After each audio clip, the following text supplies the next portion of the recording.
Okay, welcome back everybody. Again, my name is Damien Oliver. Welcome back to my YouTube channel. Today we're going to get started here on, well, hopefully we're going to make a couple more machines, because this is where Feed the Beast starts getting, or where, rather, Infinity Evolved starts getting a little complicated. But first, as a recap, we did get the cocoa oven going and the smelter going, so we do have the bucket, hence the little trophy there you can kind of see. Oops, wrong one. One day I'll get the hang of that. But we got a little bucket for the trophy, and that's all from Feed the Beast trophies. I guess they're kind of like milestones or something, because that just kind of popped into our inventory. So we got the bucket there.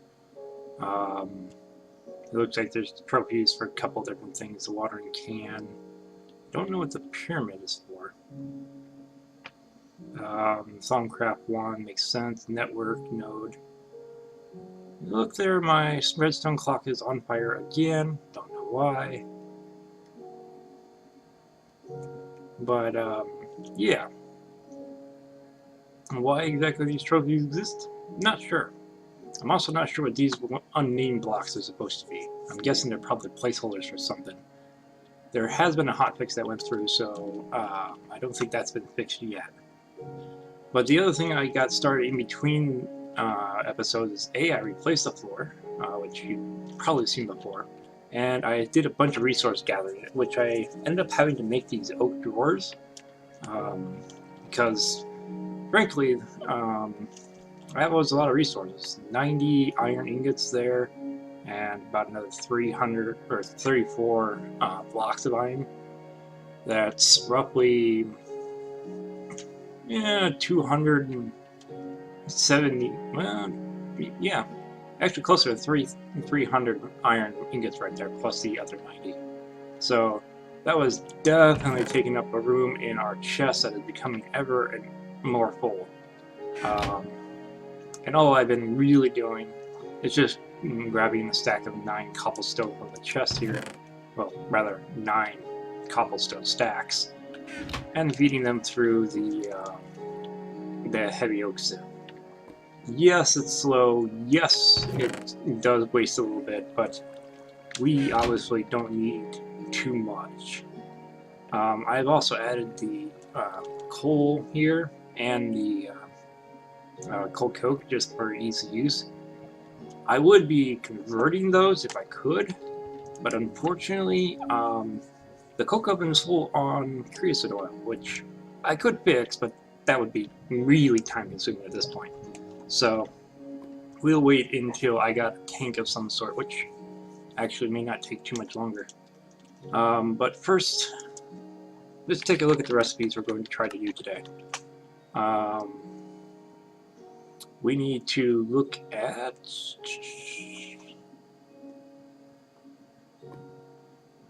Where'd they go? Alright. We need to look at the carpenter, which is really just a bunch of bronze and some glass. And the steady casing, which is, again, really a bunch of bronze. Bronze is pretty easy to make. It's 1 tin and 3 copper, and you can do that in the alloy smeltery, really anything that does alloying, really, which includes the smeltery here. And you remember we still got that little bit of blood there. I'm not sure, can I get rid of that? No, I can get rid of it, but unfortunately it's not useful. I need 160 of that to become coagulated, apparently. Don't ask me. Now, I've been using the compression hammer, so there hasn't been any more chickens spawning, and that's what caused the blood in the first place. Most of them, well, most of all of them have blown the coop. There were, like I said before, a couple of accidents. I think I got corpses of 4 of them, but the other, like, 10 or 11 have all decided to jump off the Skyblock. Can't really help that. So, let's see here. With the carpenter, We're going to need 6. Each of these is 4.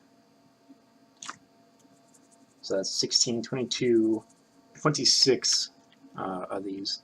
And I believe copper is 3 to 1?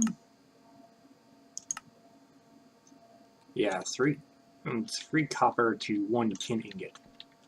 So we need 26 divided by 4, that's...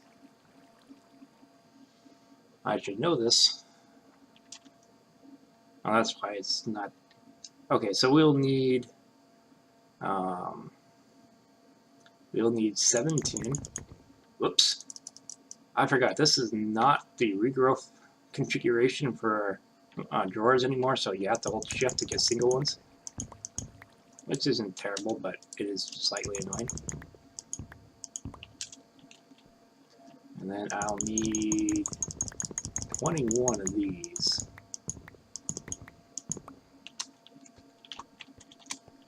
Okay, so our smelter is open. And this is the seared window I made the other day. I mainly made it so I could see the alloys inside here as it's active, but you know, right now that's not a big of a deal.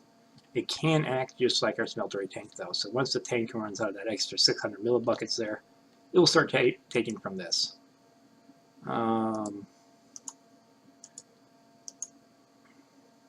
We'll kind of do it like this, that way it has a chance of, I don't end up with all one liquid in there filling up at one time. But I'm going to need to grab our gear cast because I'm going to want to make the 4 gears. Oops. There we go. And while that's working, the other one we're going to want to take care of is the thermostatic fabricator, which fortunately does not require any of the other resources except for a lot more bronze. Let's say that's 16, 20, so let's get 5 more of these, 15 of these,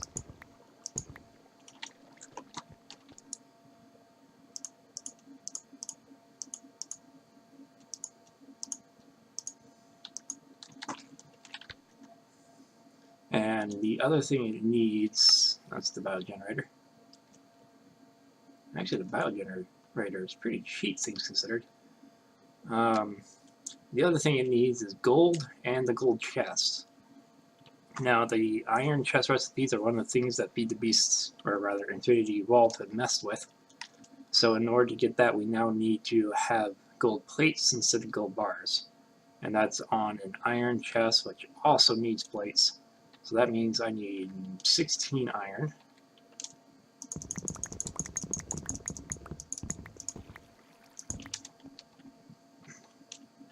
And 16 gold.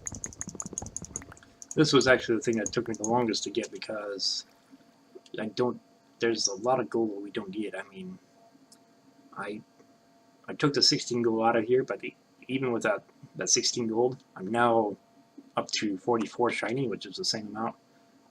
Shiny is a lot more rare, in my opinion, so, you know, the numbers are slightly off, but I'm not going to complain, all things considered. But gold was hard to come by, is what I'm trying to say. You can see I've got a little bit of aluminum brass, actually quite a bit of it for what I needed. You can use gold or aluminum brass to make these casts, and in this pack I don't think there's a whole lot else you need aluminum brass for, honestly.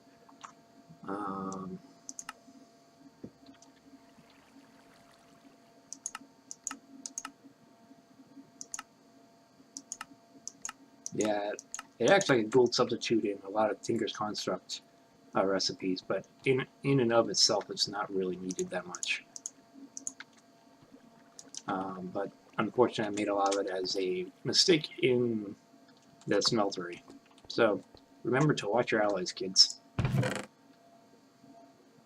So let's grab our forge hammer here, and we're going to use this to make 8 and 8. Oops. Give me that back. That was a pain to make. So admittedly, I could probably make it pretty easy right about now. Oh, since last episode, I have moved the trees back, and they kind of have their own little farm area right now. I am going to be expanding that a bit, and hopefully automating it at some point. But they are more than taking care of my oak needs at the moment. Actually, I'll need half of that. You can also see that I got started with wheat and agricraft there. That's more of a thing to get started because, you know, it's going to take a while in the first place. Not because I actually need it.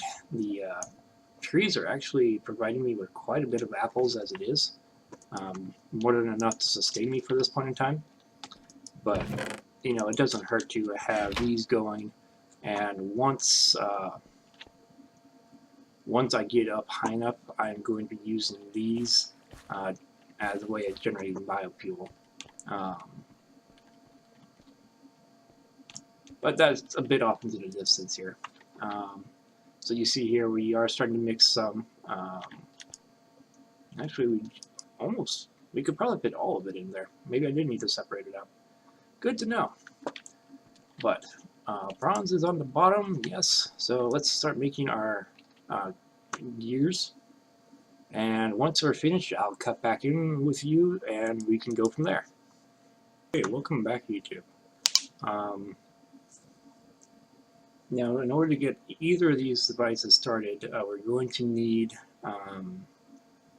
the starting casings first, which, like I said, is just a bunch of bronze. The gears are just basically a fancy way of making it look cooler and more expensive. Something I did want to bring up, another one of the nice features about the drawers is if I like a bronze, well, correction, if I like melt some bronze into a cube and break it apart, I get the thermal foundation. But if I do it in the ingot cast, then I get the Tinker's Construct one. One of the nice things about the drawers is just by double clicking it there with the one I want, it pictures the one I put in there, and the double click puts all the other ones in there. And then I just left click and I get them all back out as a single type. And this kind of saves a bit on inventory space. But so like I said, we're going to need the bronze casings here. There we go. And now for the carpenter, we just need one sturdy casing, some glass, and the other bronze. So we got that set. And then we need the thermionic fabricator, which, oops, I forgot that requires a little bit more gold. 1 second here.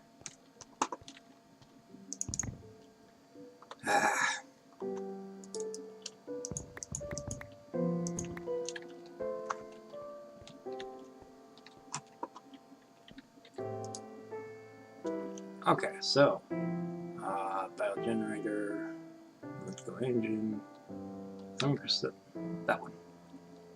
Thermionic fabricator? Yeah, whatever. That just requires the gold chest, a certain casing, the gold, etc. NEI is your friend throughout the series. Okay. So what are we going to use these machines for? Well, we're going to be using them with our generators here, and we're going to start working on our lasers. Now, if memory serves, the lasers required diamond tubes? Heck. NEI is my friend.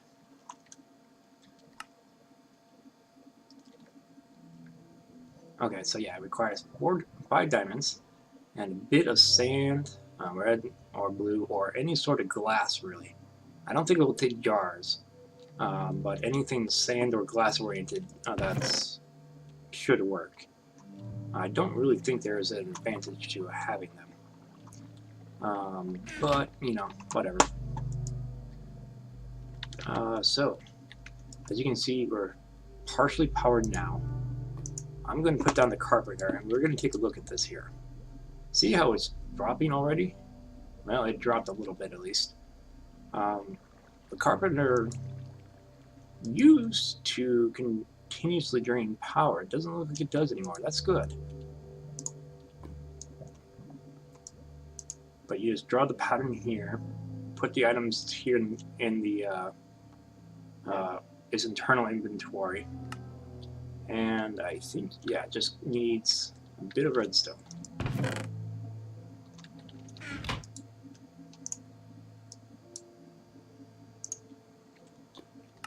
And I think that should do it. Yeah.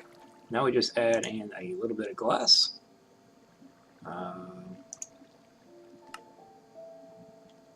Oops, wrong machine. Yeah.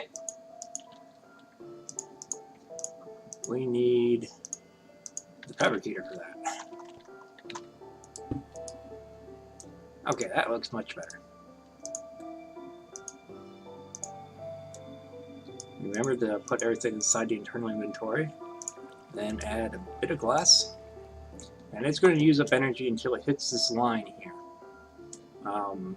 When it hits that line, it will turn this all into molten glass and start producing for us. And unfortunately, it's going to keep on using up energy until it basically hits the max, unfortunately. So what we're going to have to do is we're going to pick up our generator and move that to the side. And as you can see, it still keeps the amount of power it has. This is going to cool back down, which is unfortunate, but it happens. We don't really need it anymore. So in order to continue on, we're going to need the obsidian, and I think we need some for the assembly table too. Yes. So we need 6 there, we need 2 per laser. We already got 4 tubes, so we might as well make 2 lasers. So that means we're going to need 10 obsidian here. We're also going to need the diamond gear, which shouldn't be that hard. Diamond gears are just gold gears surrounded by diamonds. I remember gold and iron gears can only be made in the smeltery now. But it won't show me that because it's requesting the Buildcraft one, which no longer has a recipe. It doesn't really matter if it's Buildcraft or Tinker Contracts. They all work the same. So, how are we going to get obsidian? Well, there's a real simple way of doing this. Ideally, we're probably going to want to start off with a tank, actually. Whoops. The question is, which one do we want? Okay, that one should be pretty easy. We are a little short on glass, but we can fix that. Grab... Why did I go there? We grab 1 copper ingot. And... let's see, what do we got here?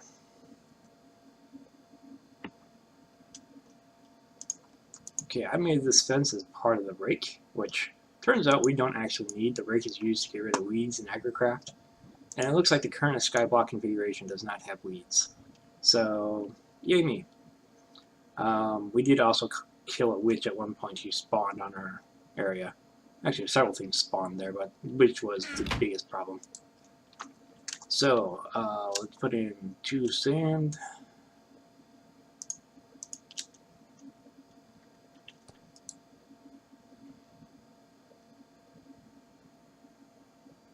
We had a lot more bronze than I thought we did. I'm not sure where all that bronze came from, but it doesn't matter.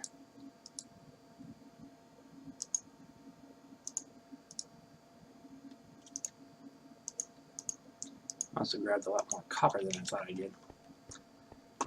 Yeah, that configuration is going to be annoying. Unfortunately, I think that's server side, so I can't really change that.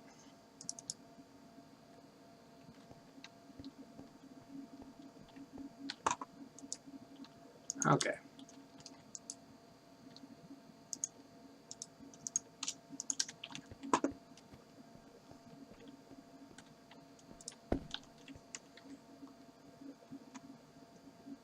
You'll notice I put a hopper on top of this. That way I can just feed lava directly into it. And as you can tell, I've built all this up. I've used quite a bit of lava trying to make all of those. So I've noticed if you try to feed this thing by hand, it will stop you at a certain point. However, if I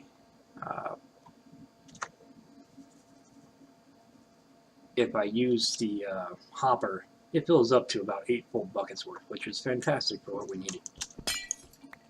Then you can break it. You can also use a wrench. Either way is about as fast.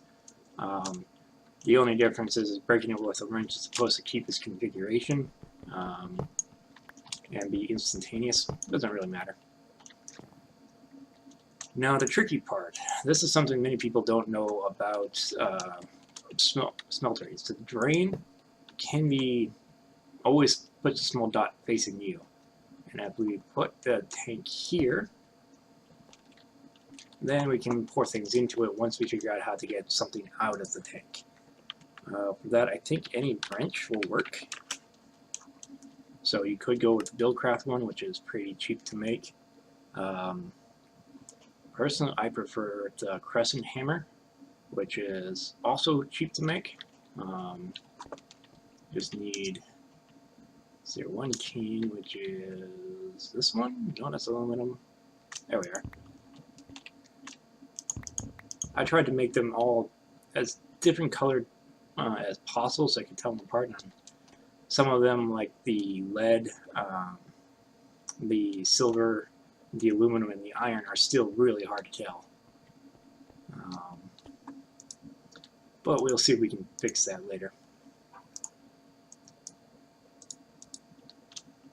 And there's our wrench. Now I just right-click this, and there. All of our lava is now inside of there. And if I shift right-click with this, it pops off. Don't worry if it falls into here. I don't believe it's meltable, and the lava will hurt me if I go in there because it's technically considered a molten metal right now. But it's not actual lava. It won't destroy items. It's just more a visual thing than anything else. And of course, I'll come back to my agricraft tanks here. By now, now that I have the bucket, I could easily make a infinite water source if I wanted to. But yeah.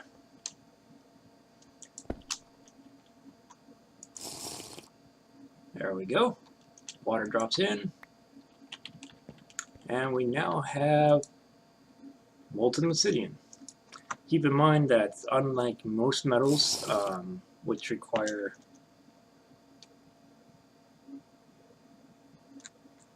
why did I just hear a drinking sound? Or an eating sound, one of the two. Weird. Unlike most metals that require 9 to form a block, I just heard it again. What the heck? Something down here? I started making this as part of my energy system, but then I realized I had a lot more steps to go through. Yeah, I keep on hearing a water sound. I don't know why. Or eating sound. Anyways, as I was saying, obsidian only takes 2 quote-unquote ingots to make.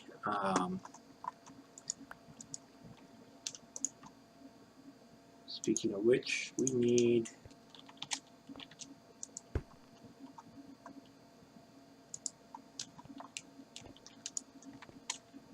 two more. That doesn't have enough yet. This is really doing it the hard way, but I got to wait for the obsidian to sulfide anyway.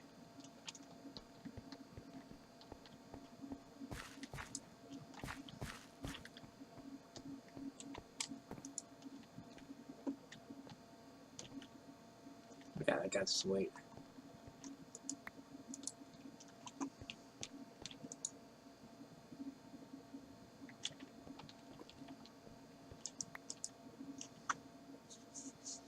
There are some things that just require the obsidian bricks, by the way.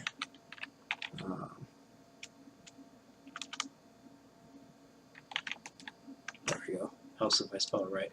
A lot of the Tinker's construct stuff will just require a brick or so. I think there are brick plates,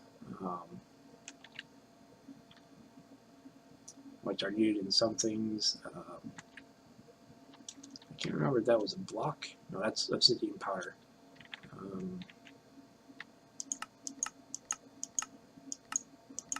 I guess there's really nothing that requires just the ingot in this pack. I have played on packs that have required it.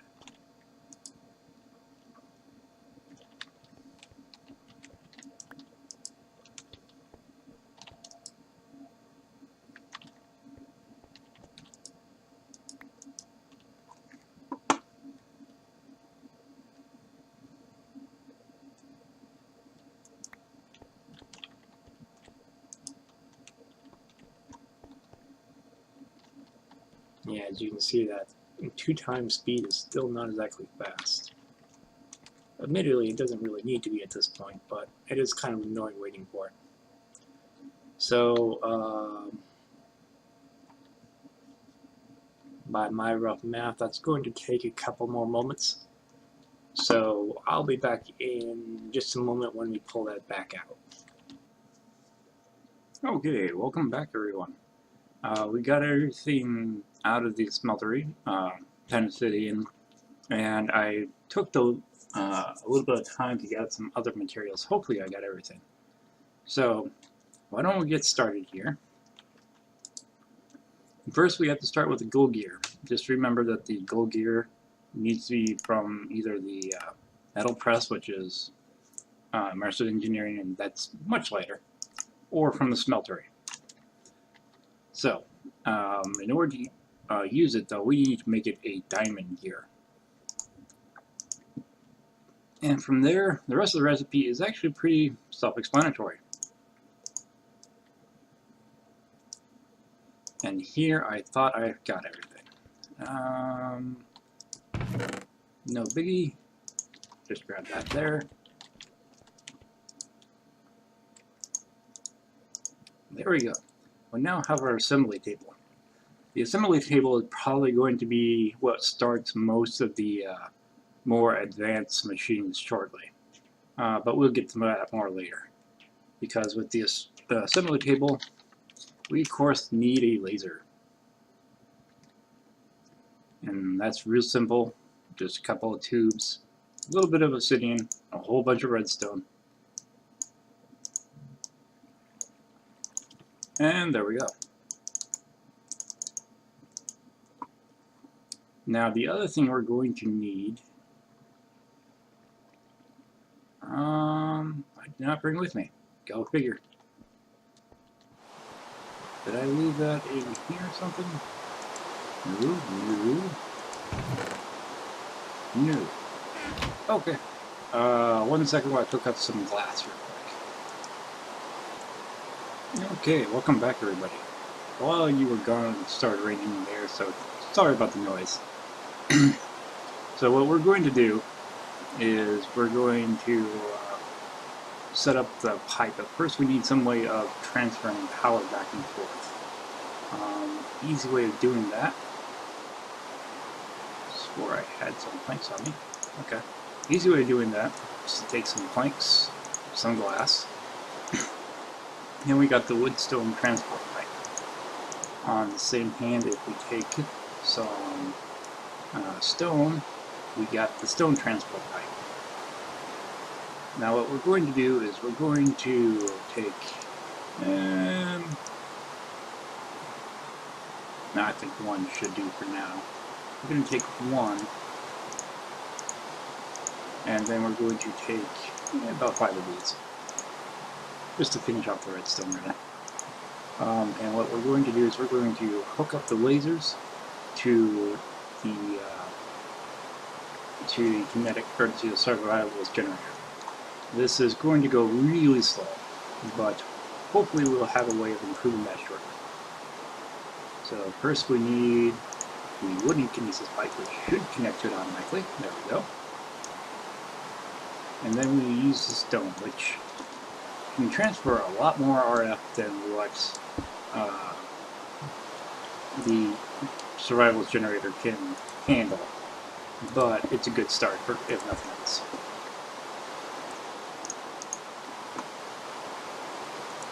So we'll put these two there. You can always see the blue line going through there as it's trying to power up everything. And that drained it really fast. Like, oh boy, fast.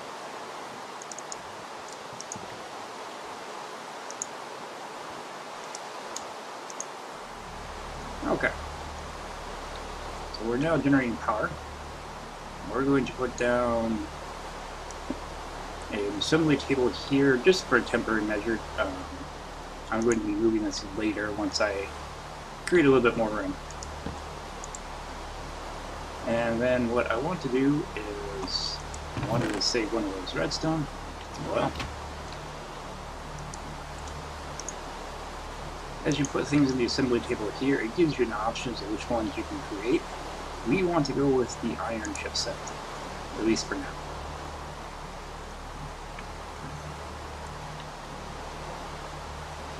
And as you can see, the lights are kind of filling up here. I believe blue is the best one you can have because that's the highest efficiency, but that's because they have a bit of backlog of power right now, which, as you can see, is kind of quickly draining. Like I said, the survivalist generator just cannot handle that. So let's take a quick look, and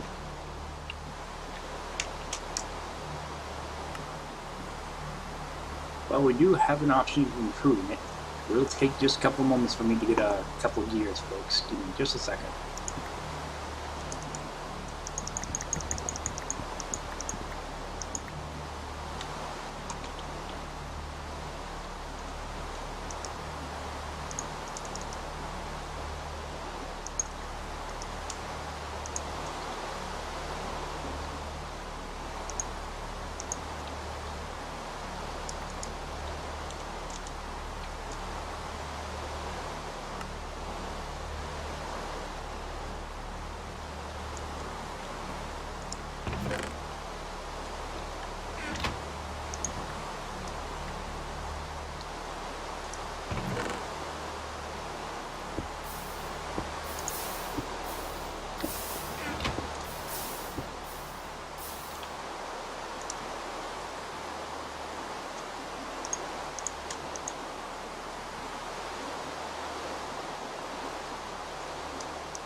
Huh.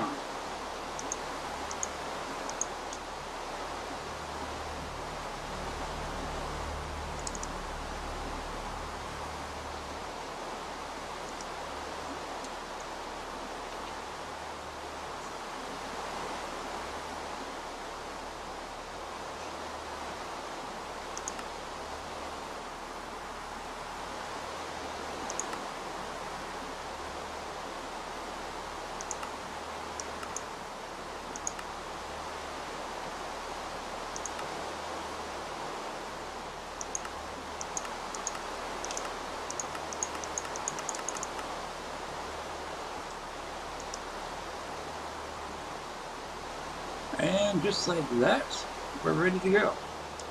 It's real simple. All I need to do was make a couple gears and a piston, which is just a standard recipe. And we'll grab the hobbyist. Now the hobbyist, I think, also needs... I think it also needs a switch, if memory serves. And of course I forgot to grab cobblestone for that. But we'll just put the hobbyist right there, for now anyways. And I'm going to put the tank full of water on top with it outputting down below. There you go. And as you can see from the inventory inside here, it's now full of water.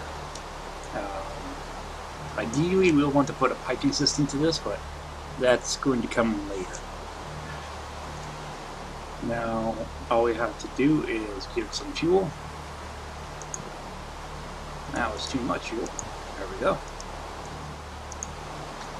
And like I said, I believe it needs a switch to get started.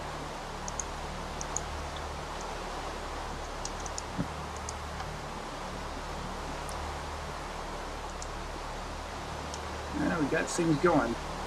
Now the key thing to remember here is the hobbyist steam engine does not actually start producing power until it can start producing steam. To start producing steam, it has to be over 100 degrees Celsius. And like most things with steam, I believe this thing will explode if you try to put water in after it's too hot. So, that's the reason why I got the tank there. That way we don't have to worry about the water as much. And I can just continuously add steam to the tank. But the nice thing about the hobbyist steam engine is it does tell us how much RF it's producing.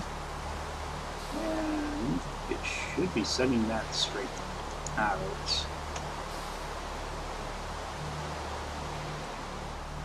And it looks like it is.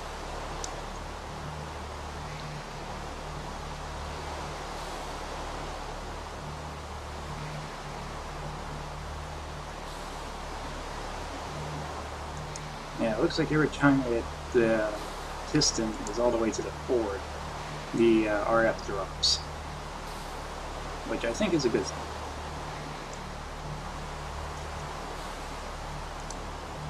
Now, I think it only produces about 10 RF per tick, well, per pump or whatever right now. And that's because it's only halfway full of steam. If you could import steam from another system, I believe it'll actually go up to 20. Either way, just like the survivalist generator, this is not a whole lot of power, all things considered.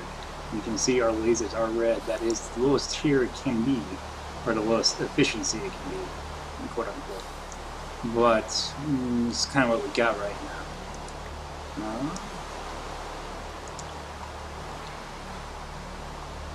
So I'm just going to kind of keep on feeding this water since it's technically the better option of the two right now.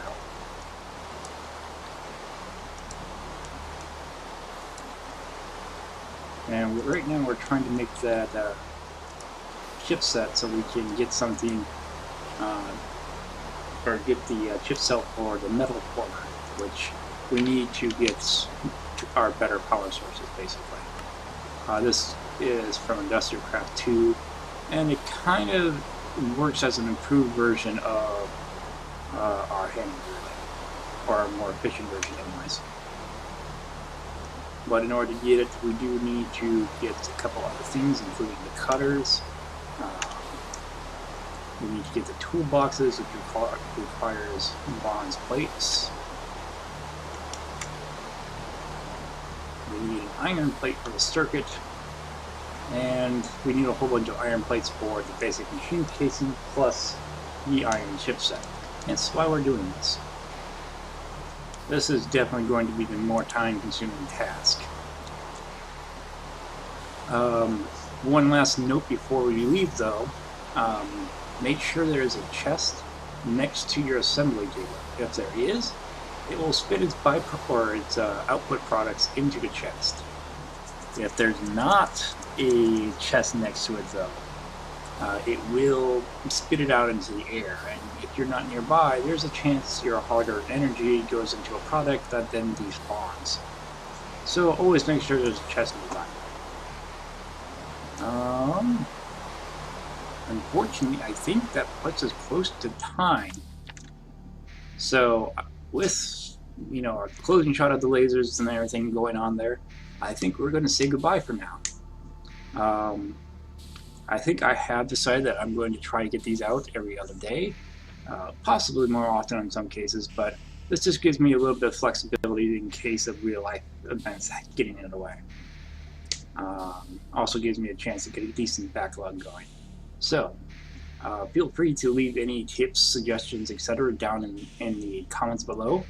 Just be aware that I may not necessarily get to them right away. A faster option is probably to send me a message, either via Facebook or I believe you can do that with Twitch too.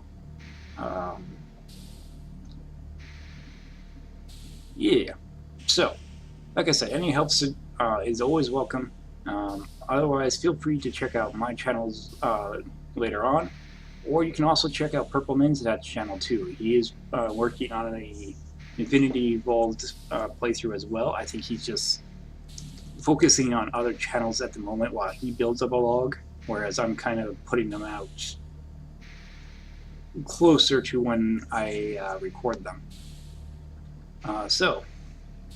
Again, my name is Damien Oliver. Thank you for visiting my channel, and have fun.